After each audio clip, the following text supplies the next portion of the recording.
plenitude. Plenitude significa totalidade. Às vezes nós, como seres humanos, buscamos tantas coisas para sermos felizes.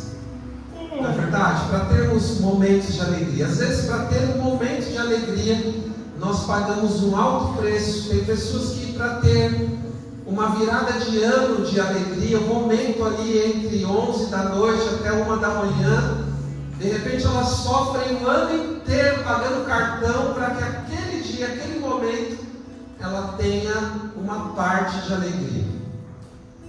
Às vezes nós fazemos uma festa, entramos até em dívida, para que naquele dia da festa a gente tenha momentos alegres.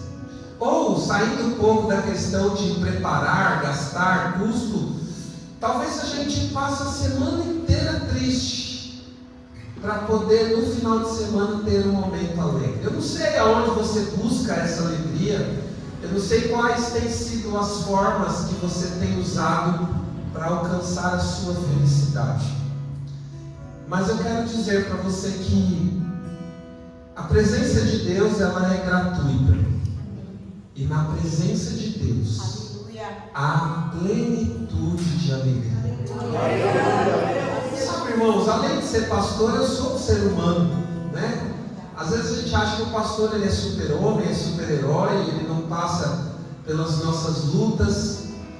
E eu quero dizer uma coisa para você com muita maturidade. Talvez eu passe até por certas lutas mais profundamente do que a que você passa, para que eu possa ser exemplo para alguém.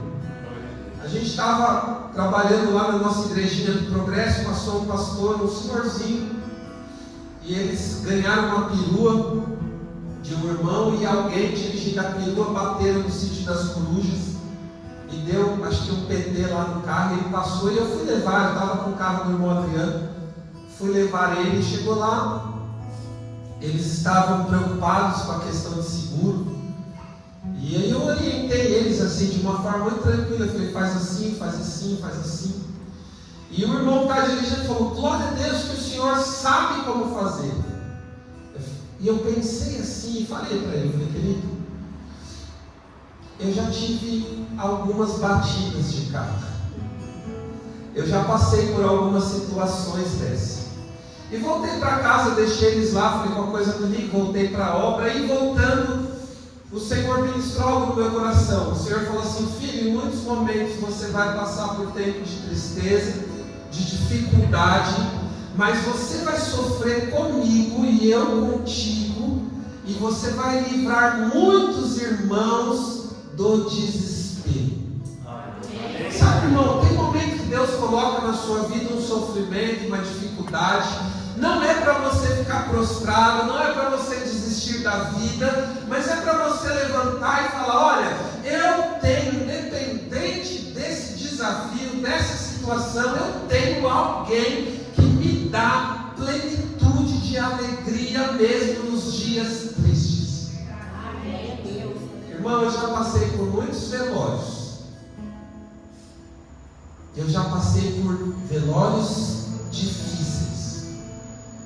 Mas eu posso dizer para você aqui, com propriedade, que até no velório, até na morte de alguém muito querido, Deus pode nos dar plenitude de alegria. A nossa questão é que nós estamos vivendo muito as coisas aqui aparentes, físicas. Nós arrumamos coisas para sermos felizes. Nós inventamos coisas para ser felizes. Por que hoje nós temos muitos divórcios, até na igreja? Porque muitos de nós vamos para o casamento achando que o casamento é que vai nos fazer felizes. E está errado, irmão. Às vezes nós escolhemos a faculdade, a nossa profissão, achando que é a profissão que nós escolhemos que vai nos fazer felizes, e nós somos frustrados, porque a profissão, o casamento, não tem poder de nos fazer felizes. Às vezes nós escolhemos até vir para a igreja, termos uma religião. Tem gente que escolhe a religião, achando que a religião vai nos fazer felizes, e nós somos frustrados. frustrados. Nós podemos, através das nossas escolhas, encontrarmos momentos felizes. Mas esses momentos que são vindos através das nossas escolhas, elas são momentos passageiros. Eu e você precisamos voltarmos para Cristo como um princípio, como um primeiro lugar da nossa vida, como um primordial. Nós precisamos voltarmos para a presença de Deus, como se nós não tivéssemos nada lá fora, como se nós não tivéssemos onde morar, como se nós não tivéssemos emprego, como se nós não tivéssemos casado. Cristo precisa ser o nosso alvo, para que também nós possamos receber dele a alegria em forma plena. Amém. Hoje pela manhã, eu estava num lugar muito bonito.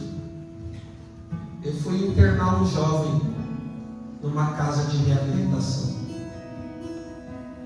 Esse jovem, até um tempinho atrás, ele estava aí cantando com a gente. Ele estava aí dando uns glória no nosso meio. E conversando com o presidente da casa,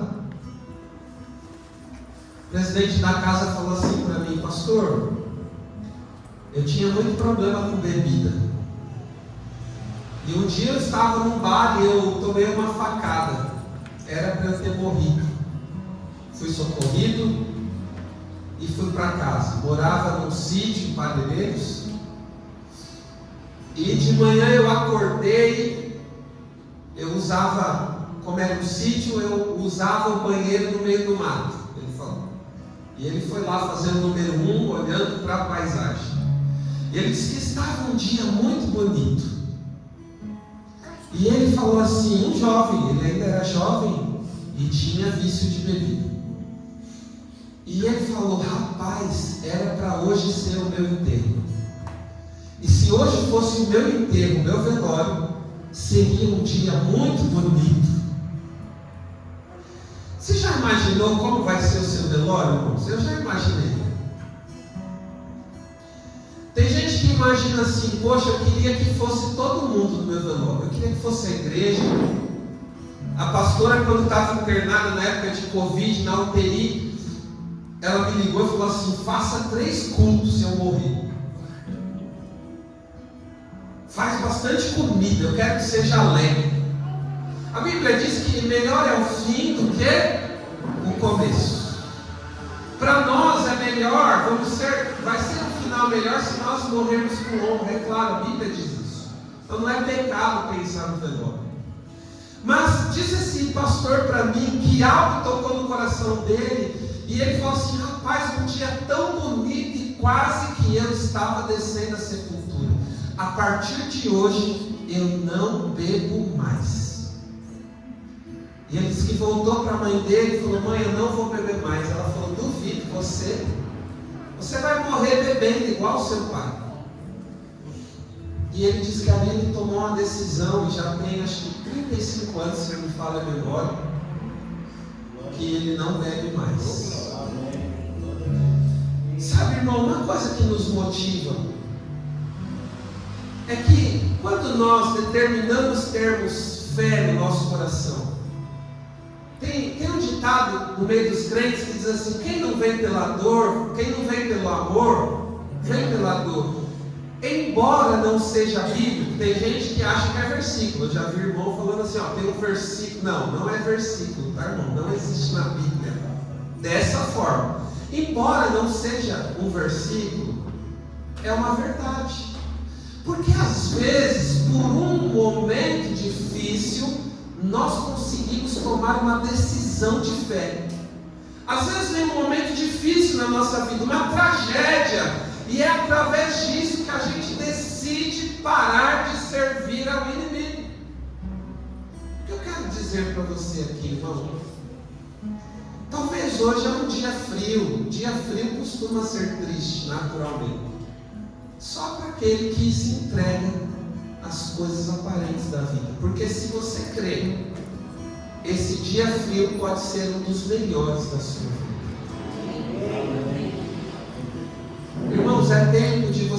buscar a Cristo. Quantas pessoas estão hoje internados? Quantas pessoas amanhã, 5 horas da manhã? Amanhã eu vou acordar 5 horas da manhã. Quem vai acordar mais cedo que eu? Que hora, Nelson? 5 horas também? Quem? 5 horas? 5 horas? Que horas? 5h30? 6h30? 3h30. Tem alguém mais cedo que 3h30 aqui? Que horas, João? 3h20. 3h20, não sei não, eu acho que é só para falar que é mais cedo que agora. É verdade. Irmãos, sabe que nós temos a tendência de pensar? Meu Deus, tem que levantar cedo nesse frio.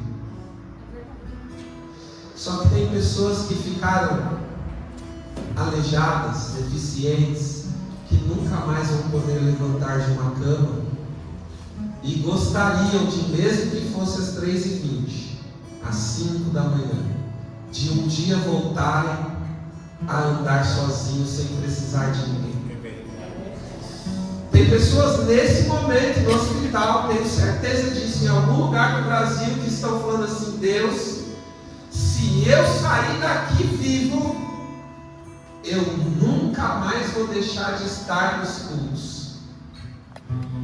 Sabe, irmão, a sua reclamação apenas desonra a Deus. A minha reclamação não muda nada, não traz nada de bom para mim. A minha indignação não pode cooperar para o bem de ninguém, nem a mim mesmo, nem para o meu bem próprio. Mas a minha fé, a minha motivação, a minha inspiração pode transformar a minha vida para melhor. Amém. Você está ali? Vamos ler a Bíblia. Eu não ia pregar sobre isso, mas eu estava ali no início do culto, falando: Jesus, glória a Deus que eu consegui vir. Eu vou voltar para casa hoje, irmão, em nome de Jesus, se Deus permitir. E eu vou ter uma cama quente para dormir. Quem vai ter uma cama quente? Glória a Deus. Quem vai ter alguma coisinha quentinha para mastigar, irmão? Todo mundo aqui tem. Se não tiver, fale conosco. Eu não sou central de atendimento, mas fale conosco. Nós vamos dar um jeito. Alguma coisa você vai levar para casa. Amém? 1 Coríntios capítulo 1, nós já vamos ler. Meus irmãos, eu tenho passado dias de desafios, dias de muita luta. E cada luta que vem, cada notícia que vem, eu tenho falado assim para Deus: se o Senhor for comigo, eu vou continuar. Amém. Se o Senhor estiver comigo, eu vou continuar. Amém. Irmãos, cada dia que passa eu penso que eu não vou conseguir. Só que o dia passa e eu chego no final do dia e falo: venci mais um dia. Deu certo mais um dia. Sabe qual é o problema do cristão? Nós queremos ter controle do nosso planejamento, nós queremos ter controle da nossa vida, nós queremos ter dinheiro guardado, nós queremos ter reserva, nós queremos ter estabilidade, queremos ter segurança financeira. E há um chamado de Deus para mim e para você que diz assim: o meu justo viverá pela fé. Amém. Irmão, você não tem chamado para viver de estabilidade. Inclusive tem muita gente que tem dinheiro e estabilidade, mas não tem vida, não tem alegria. A parte difícil de servir a Deus é que nós precisamos viver por fé. Mas se nós tivermos fé, há vida em abundância para mim e para você. Pastor, quando eu receber aquela herança eu vou ser mais feliz. Mentira. Comece a ser feliz hoje. Amém. Comece a render graças a Deus hoje. Obrigado, Senhor. Obrigado, pastor. Ó, 2 águas, irmão. Glória. Aleluia. Rios de águas vivas fluirão. Amém. Irmão, vamos parar de fazer culto normalzinho. Vamos valorizar a presença de Deus nesse lugar. Amém. Vamos abrir o nosso coração para Ele. Ele está aqui.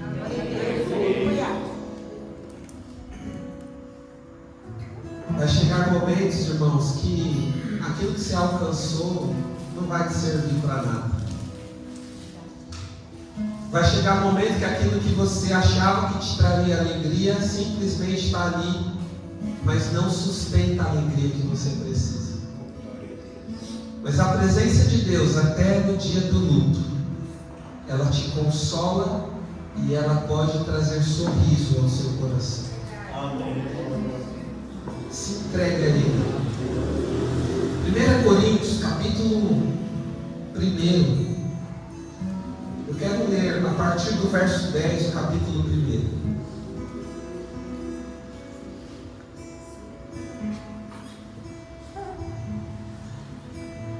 Rogo-vos, porém, irmãos, pelo nome do nosso Senhor Jesus Cristo, que digais todos uma mesma coisa, e que não haja entre vós dissensões, antes sejais unidos em um mesmo sentido e em um mesmo parecer. Porque a respeito de vós, irmãos meus, me foi comunicado pelos da família de Cloe que há contendas entre vós. Quero dizer com isso que cada um de vós diz: eu sou de Paulo, eu sou de Apolos, eu de Cefas, eu de Cristo. Está Cristo dividido? Foi Paulo crucificado por vós? Ou foste vós batizados em nome de Paulo? Dou graças a Deus, porque a nenhum de vós batizei, senão a Cristo e a Gaio.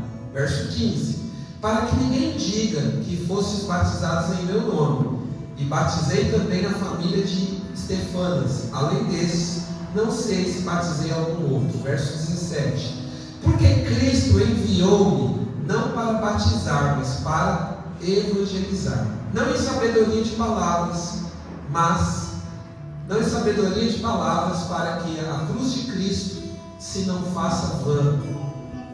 Porque a palavra da cruz é loucura para os que perecem, mas para nós que somos salvos é o poder de Deus. Porque está escrito: destruirei a sabedoria dos sábios e aniquilarei a inteligência dos inteligentes. Onde está o sábio? Onde está o escriba? Onde está o inquiridor deste século? Porventura não tornou Deus louca a sabedoria desse mundo? Visto como a sabedoria de Deus, o mundo não conheceu a Deus pela sua sabedoria. Aprove a Deus salvar os crentes pela loucura da pregação. Porque os judeus pedem sinal e os gregos buscam sabedoria. Mas nós pregamos a Cristo crucificado, que é escândalo para os judeus e loucura para os gregos. Mas para os que são chamados, tanto judeus como gregos, lhes pregamos a Cristo, poder de Deus e sabedoria de Deus, porque a loucura de Deus é mais sábia do que as dos homens, e a fraqueza de Deus é mais forte do que os homens. Porque vede, irmãos, a vocação, que não são muitos os sábios segundo a carne, nem muitos os poderosos, nem muitos os nobres que são chamados. Mas Deus escolheu as coisas loucas desse mundo para confundir as sábias, e Deus escolheu as coisas fracas desse mundo para confundir as fortes. E Deus escolheu as coisas vis deste mundo e as desprezíveis e as que não são, para aniquilar as que são, para que nenhuma carne se glorie perante Ele. Mas vós sois dele, em Jesus Cristo, o qual para nós foi feito por Deus sabedoria e justiça e santificação e redenção, para que, como está escrito, aquele que se glorie no Senhor. Amém. Olha que interessante, irmãos. A Bíblia diz sobre coisas que nós pensamos, coisas que nós determinamos na nossa vida como alvos. Se é algo que nós queremos entender, representados aqui pela sabedoria, ou se é algo que nós precisamos para crer, representados aqui, que a fé é gerada por sinais. Paulo traz esse contexto aqui na igreja de Corinto, porque alguns irmãos estão com visões diferentes acerca daquilo que Deus quer fazer. A Bíblia diz que algumas pessoas da família de um certo irmão chamado Chloe, não lembro agora se é irmão ou irmã, mas diz que algumas pessoas vão até Paulo e dizem: olha Paulo, a igreja está tendo algumas questões de dissensões. Talvez algum irmão possa falar: rapaz, esse pessoal da família de Chloe é tudo fofoqueiro. Irmão, é necessário que alguém tome uma atitude em algum momento. É necessário que alguém fale, alguém denuncie. Nós não temos que andar em fofoca, mas nós precisamos denunciar pecado. Nós precisamos ver situações e nos levantarmos contra as situações que colocam a igreja como escravo do inimigo. Porque a igreja foi chamada para ser liberta, para andar em fé, para andar em perfeição. Paulo traz aqui um contexto de unidade. Irmãos, não existe pastor forte se não houver uma igreja alinhada por trás disso. Deus tem derramado uma unção apostólica sobre nós. Não é para que o pastor Wallace tenha um título de apóstolo Wallace. Não, irmãos. A unção apostólica significa que Deus está preparando uma igreja para enviá-la a pregar aos que não conhecem o Evangelho. Amém. E não existe um apóstolo, um pastor que pode ir avante se nós, igreja, não estivermos alinhados. Se nós, igreja, não falarmos a mesma coisa. Se nós, igreja, não tivermos o mesmo parecer. Sabe, irmãos, eu estava lá na igrejinha e eu confesso que eu fiquei com vontade de desistir em alguns dias. Mas Deus começou a me mostrar a força daqueles irmãos que estavam ali comigo. Deus começou a mostrar a força de alguns irmãos que não puderam ir, mas lançaram uma palavra, falando: pastor, estou orando. Pastor mandou uma mensagem no sábado: nós estamos aqui orando por vocês. Irmãos, talvez vocês que estavam aqui não tenham a dimensão de como essa palavra, essa mensagem chegou no meu WhatsApp naquele momento. Alguns irmãos mandaram mensagem na semana e falaram: pastor, eu estou fazendo uma oferta tão simples aqui. Não, querido, não, querida, não é simples. É através da sua oferta, mais a oferta daquele irmão, mais a oração daquele outro irmão, mais a força de alguém aqui na colher, outro no martelo, um carregando entulho, um na pá. Irmãos, todos nós alinhados, aquela igrejinha vai funcionar daqui a alguns dias. Talvez alguém de fora vai falar assim: uau, como aquele CNPJ é forte. Alguém vai olhar a placa e vai falar: Igreja Batista Vinde Adoremos tem muito recurso, por isso que fez essa obra. Amém. Amém, glória a Deus. Amém. Mas por trás disso tem irmãos alinhados, Amém. no mesmo sentido, no mesmo sentimento, no mesmo parecer, na mesma força. Eu quero dizer para o irmão mais fraco dessa congregação: se você se sente fraco, sozinho, você tem uma força dessa igreja à sua disposição. Nós somos um, estamos juntos nessa. Glória a Deus. Nós somos fortes na força do forte. Amém. Não é na minha força, não é na força sua, mas é na força do Senhor. Todos nós somos alinhados. Paulo está chamando a atenção disso para a igreja, queridos. Olha, muitas vezes eu estou ausente, mas eu preciso que vocês estejam alinhados, no mesmo sentimento, no mesmo parecer. Segunda coisa, segundo ponto que Paulo traz aqui nesse capítulo. Irmãos, aqui, se tem uma coisa que tem que ser o nosso foco, é a cruz de Cristo. Porque, irmãos, algumas pessoas lá de fora para que elas possam crer em Deus, elas vão querer que a gente pregue com excelência de sabedoria. Tem pessoas, algumas pessoas intelectuais, que estudam demais, e alguns até têm como Deus o ensino, o estudo. Tem pessoas que têm como Deus a graduação. Eu estou trabalhando com um monte de médicos, doutores, pós-doutorados. Tem gente, irmão, que se você for falar algo e comer uma vírgula, você já é descredenciado.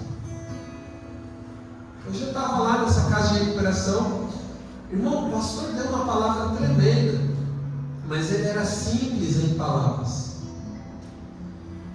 Eu vi Deus falando comigo através da vida dele. Mas tem muitas pessoas que se sentarem no lugar para ouvir um homem de Deus pregando, se esse homem de Deus falar uma palavra no português errado, essas pessoas já não recebem a palavra de Deus. O que Paulo está tratando aqui? Paulo está falando assim, irmãos, Deus pega as coisas loucas desse mundo para confundir as sábias. E Paulo está fazendo uma reflexão com a igreja e diz assim, olha, você tem percebido que Deus tem chamado poucos dos intelectuais? Deus tem usado os simples. Deus tem usado os que não são. Deus tem usado pessoas que não estão pautadas na faculdade, na sabedoria humana, mas estão com o coração quebrantado diante de Deus. Deus não tem usado títulos. Deus não vai te usar pelo seu título.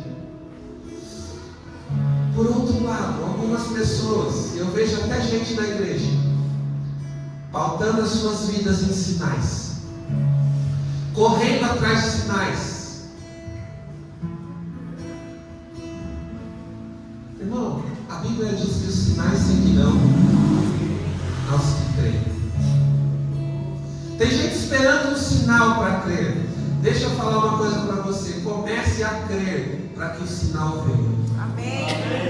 Vai ter momentos na sua vida que Deus vai colocar decisões nas suas mãos e não vai te dar nenhum sinal, porque a expectativa de Deus é que você tenha a fé para agir.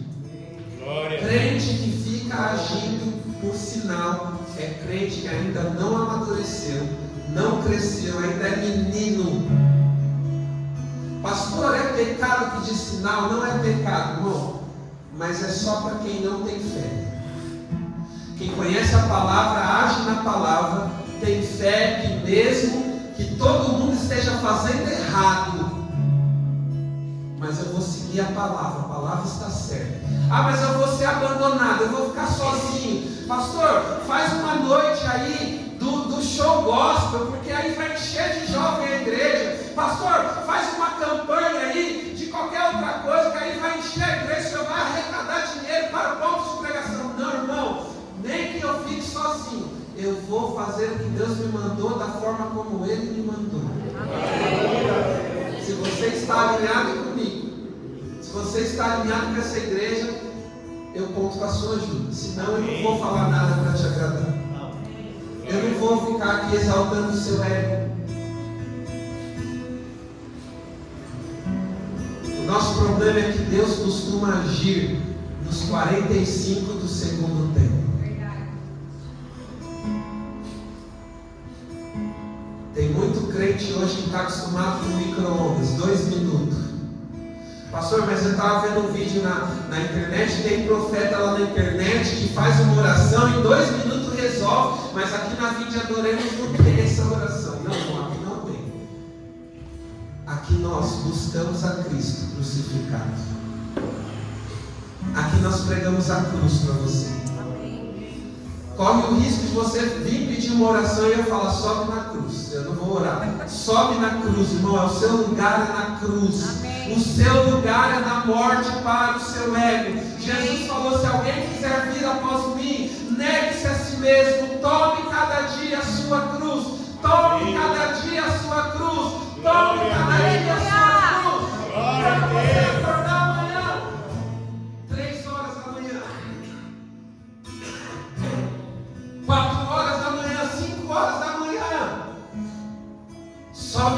sua cruz, irmão, e vai. Amém. Sobe na sua cruz. Pastor, mas o meu dia vai ser difícil. Sobe na sua cruz a cada dia.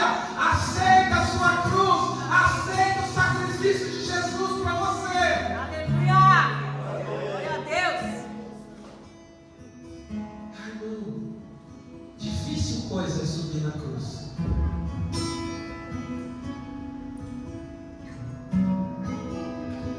Mas é na cruz que a gente encontra o amor de Deus. Amém. É na cruz que nós somos consolados. É na cruz que nós somos abraçados. É na cruz que eu tenho o direito de ressuscitar com Ele. Aleluia. Paulo diz: eu já fui crucificado com Cristo. Talvez você em algum momento já subiu na cruz e já desceu da cruz.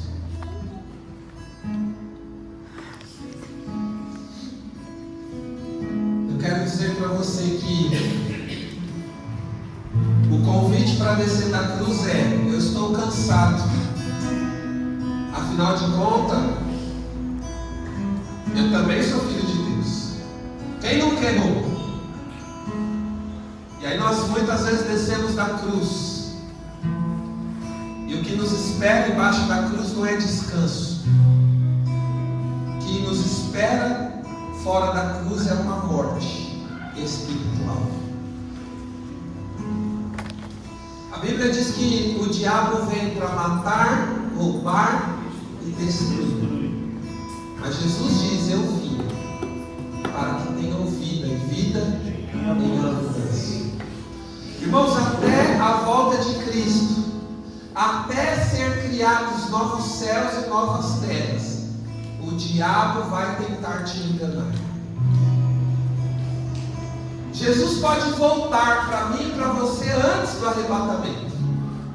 Para algumas pessoas, Jesus tem voltado antes. Até Jesus voltar para você, o diabo vai tentar te enganar. A Bíblia diz que Jesus vai vir. Depois que Ele vier, haverá um tempo de 1000 anos que Ele vai reinar. E nós reinaremos com Ele. E diz que depois desses 1000 anos o diabo será solto. Então, ainda depois, irmão, o diabo vai vir com uma proposta. Olha, você segue a Deus, e Deus te ama porque você é muito obediente. Mas vamos nos levantar contra, afinal de contas nós somos livres. Sabe o que eu vejo hoje em muitos discursos? Esse negócio de religião só serve para aprender. E é verdade, irmão, religião nos prende. Mas a cruz é um convite para mim e para você sermos de Cristo. E nós precisamos decidir se queremos ou não. Fala para o irmão que está do seu lado, talvez ele está com a cara triste, fala: se alegra, irmão. Foi por causa da cruz que você foi liberto. Foi por causa da cruz de Cristo que todo o seu castigo ficou em Jesus. Sabe, irmão, eu penso que Deus não se arrepende de te amar. Deus não se arrepende de ter te amado. Sabe por quê, irmão? Porque Ele deu o que Ele tinha de mais valioso por mim e por você, que é o seu único filho. Toda a justiça e juízo de Deus pesou sobre Jesus por causa da decisão de Deus de te amar e de me amar. E Deus não tem como se arrepender disso. Se você já decidiu um dia seguir a Cristo, não se arrependa também dessa decisão. Como aquele louvor que diz: vai valer a pena. Vai valer a pena tudo aquilo que você renuncia por causa do reino de Deus. Vai valer a pena as vezes que você se cala para não ter uma contenda. Outro versículo que não é versículo, os crentes dizem assim: é melhor ter paz do que ter razão. Paulo está ensinando isso nesse capítulo. Irmão, se alguém tiver que se gloriar, se glorie em Cristo. Às vezes a gente vê pessoas querendo ter a razão, não, porque eu falei. Está vendo aquela pessoa lá, mas eu falei, eu disse, eu penso assim. Irmão, quem somos nós aqui? Quem tem que ser glorificado aqui é Jesus. Amém. Então talvez você está dividido aqui hoje. Está bravo com alguém? Está triste com algum irmão? E você, irmão, são o corpo de Cristo? E pode Cristo estar dividido? Que nem naqueles programas que tinha quando eu era criança, os mágicos. Agora os mágicos estão mais tecnológicos, mas o mágico cortava a pessoa no meio e dividia aqueles carros, lembra? Os pés ficavam de um lado. Está Cristo assim, irmão? Está um pedaço de Cristo desse lado, numa opinião, e outra parte de Cristo em outra opinião? Não. Paulo está falando, irmão, está Cristo dividido? Alguém está desalinhado aí. Pastor, eu penso assim, aquele irmão pensa de outro jeito, a gente discutiu. Cristo está dividido? Pastor, mas eu tenho a razão. Irmão, se você é o mais sábio, se você é o mais ungido, você renuncia a si mesmo e sobe na cruz. Ah, mas quem grita mais não é o que está por cima do caviar, não, irmão. Quem está por cima do caviar é aquele que entendeu a cruz, ficou quieto e deu glória a Jesus. Eu não preciso ter a razão aqui, irmão, eu preciso obedecer. Cristo precisa ter a razão. Cristo precisa ser reconhecido como o dono da verdade. Afinal de contas, é Ele que é a verdade, irmão. Amém. Vamos parar de discussões vãs. Vamos parar de discussões que não levam a nada. Ah, pastor, mas eu sou o marido, sou eu que mando em casa. Sua esposa está errada? Os dois estão gritando? Os dois têm razão? Cristo está dividido? Quem tem autoridade? Quem é o maior? A Bíblia diz que o maior é o que serve. Quem tem autoridade para servir. E se você é do reino, a sua autoridade não é para amaldiçoar. O seu cajado não é para bater, é para puxar. Talvez, em certos momentos, a autoridade precisa se calar para Deus ser glorificado. Amém. Irmão, sabe qual é pior? O que você acha que é pior? Ser tratado mal por um marido ou ser tratado por Cristo? Deixa eu falar para as esposas. É pior ser tratado por Cristo. Então a grosseriazinha do marido é momentânea. Agora, se você tiver dificuldade para obedecer, Deus vai tratar você e aí vai ser difícil algumas coisas na sua vida. O que é difícil, irmão? Ser tratado por Deus e tomar uma bronca do líder, do pastor? Ser tratado por Deus é pior. Você quer? Fala assim para Deus: Deus, me trata. Fala isso, faz essa oraçãozinha. Aí você vai ver, irmão, o que Deus vai arrumar na sua cabeça. Tem pessoas que estão no tratamento de Deus e acham que é uma depressão. Pastor, mas Deus coloca uma tristeza assim, irmão, é porque Ele prefere que você vá para o céu do que você fique feliz e vá para o inferno. A Bíblia diz que a tristeza, segundo Deus, Coríntios isso, tristeza, segundo Deus, promove libertação e salvação. Às vezes Deus expõe o seu pecado para te envergonhar, mas para que haja arrependimento. Aliás, o diabo está mais interessado em que você não se exponha. O diabo é o mais interessado que você continue levando uma vida dupla. O diabo é o mais interessado que você não tenha problema de ser confrontado. Só que o Espírito da verdade, que é o Espírito Santo, que a Bíblia diz que o mundo não pode receber, mas ele habita em vós. O Espírito da verdade, ele não tem como estar alinhado com a mentira. Você está aí? Amém. Irmãos, há um secreto que Deus nos chama. Nós que somos de Cristo, vivemos para Cristo. Nós que somos de Cristo, ainda que temos promessa de vida com abundância, a nossa decisão, o nosso ego precisa estar crucificado.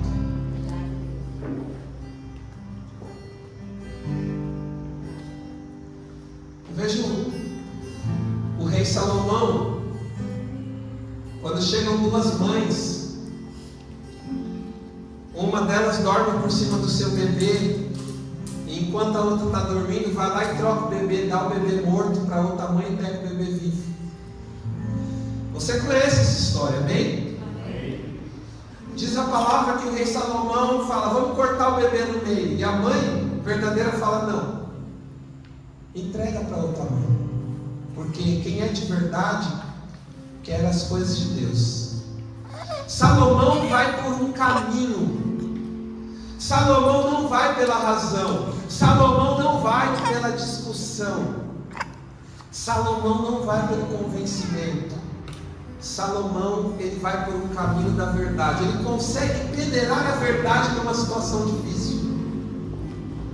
Sabe o que eu entendo, irmão? Não importa se eu e você vamos ser pai da criança.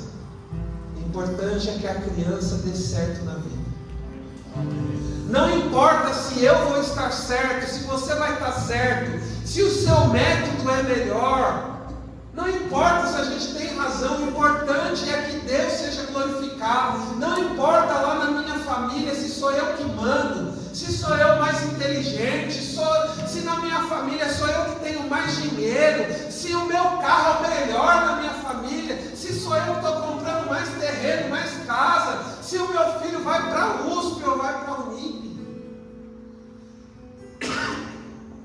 Eu estou preocupado, irmão. É se o Senhor está sendo glorificado. Qual é o motivo da sua preocupação?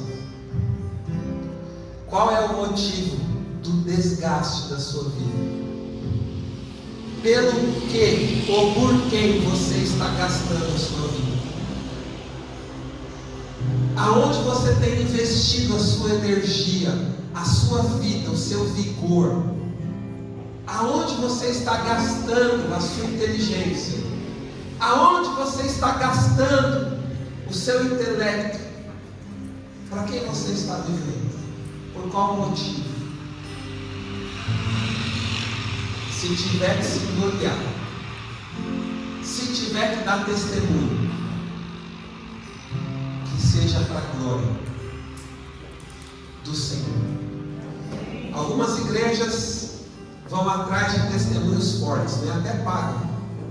Pastor, vamos trazer aqui um camarada que tem um testemunho poderoso, vai encher a igreja. Que testemunho que é esse? Que é maior do que o da cruz?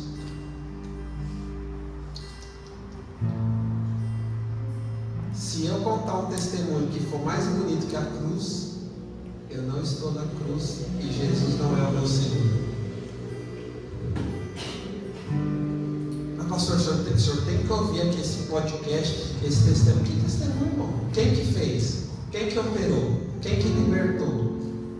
Foi Jesus? Foi Jesus. Eu posso até ouvir. Mas você percebe, irmão, que até os pregadores estão contando histórias da carochinha e eles atraem um público que querem inflamar os seus egos.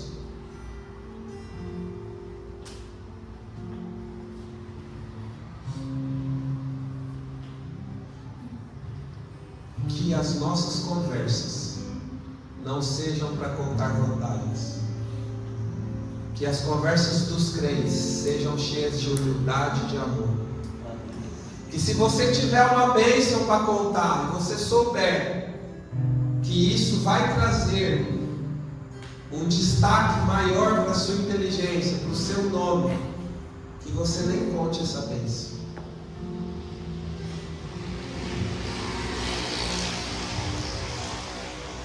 glória a Deus aí, só quem está crucificado com Cristo. Eu não quero que ninguém fique triste. Eu quero que a alegria da salvação permeie a nossa vida. Talvez você está triste hoje por algo que você perdeu, por algo que aconteceu.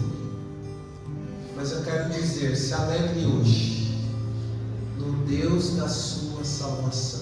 Amém. No amor de Deus naquela cruz, por mim e por você. Glória a Deus. Nós estamos passando um fascículo de tempo aqui. A sua vida é um fascículo de tempo. Mas nós que fomos chamados, entramos para um tempo chamado eternidade. Aleluia. E se nós não amamos a Cristo aqui, se nós não temos prazer em Cristo aqui, como que nós poderemos ir para uma eternidade com Ele? Hoje nós temos muitas coisas que nos atrapalham de servir a Cristo. O trabalho, os afazeres. Mas vai chegar um dia que nós poderemos estar com Cristo. Não precisaremos pagar conta, não precisamos cuidar de ninguém, não precisaremos nem limpar a igreja, não haverá desafios com o som, com o ministério de louvor, nem com o ministério da palavra. Estaremos com Ele, face a face. Hoje nós conhecemos em parte. Conhecemos pela fé, de ouvir falar, mas um dia nós o veremos.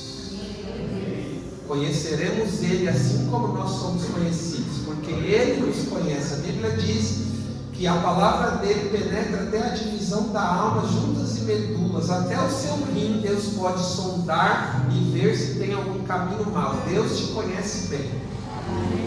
Talvez o pastor não, a igreja não, você consegue encenar muito bem, mas Deus te conhece. Mas a Bíblia diz que vai chegar um dia que nós o conheceremos como Ele nos conhece. Quero que você fique de pé no seu lugar, nós vamos orar. Eu vou ministrar a ceia. Você que nos vê de casa, que Deus te abençoe. Nós vamos ficar por aqui.